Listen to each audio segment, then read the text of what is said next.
Mike Embry, Speed.com. Joey, Kyle mentioned that he felt like he had to have 4 tires to have the grip. Did it surprise you that they went with 4, and how much of a difference did that make ultimately? I assumed we were coming down for 4.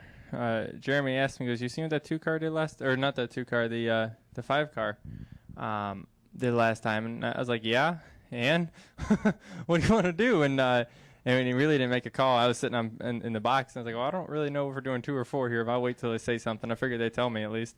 And yeah, it ended up being the right call. As far as, I mean, I don't know. We didn't take 2 all day, so we didn't know. And I don't think the 54 ever took 2 either, so I don't know how they would know either. But all we had to judge off of is what Casey did with the 2 tires before that. Additional questions for Jeremy or Joey? Okay, we'll take one here from Dustin. Dustin Long, Motor Racing Network. Jeremy, then with Joey still talking about being in the box, not knowing if it was 2 or 4, how late into the pit stop did you make that decision for 2? Oh, they were dropping the jack on the right side, so we had to let the jack man run around.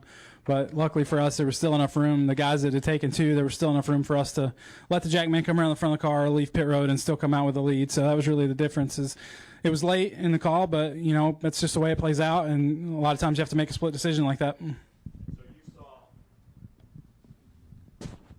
So you saw the 54 going around for 4, and you saw other cars coming down pit road, and you're just like, okay, we got to do 2 and do that. Yeah, really. That's the only thing I was watching. I didn't even call them into the box. I was watching to see what they did, and I saw a bunch of other cars coming that had taken 2, and so we knew that we would have a cushion, and we opted for 2 tires at the last minute.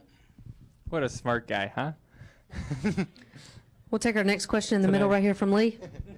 Lee Spencer, Fox Sports. Joey, you've run really well at this track. I mean, since your debut, I think you finished 7th when your nationwide debut here. I mean, this has been a great track. We heard the truck guys come in their post-race comments, and they said, we want to win and beat Kyle. We want Kyle to be in the field and beat him. You, more than anybody, know what Kyle has, is, you know, what is in his arsenal, being his teammate. What does it mean to beat a guy who's, you know, that good everywhere he goes? It means a lot, especially this year when he's winning like everything. So to finally beat that 54 car, and you know, that was, you know, the team I worked with for the last, you know, 7 years or so, since my nationwide debut, really. And you know, to beat them, it means a lot to me. After they've been winning so much this year, I want to beat them really bad. And you know, to get here in victory lane, obviously to beat them, you got to beat everybody, it seems like. But they definitely had a strong car again today. But my man made the right call.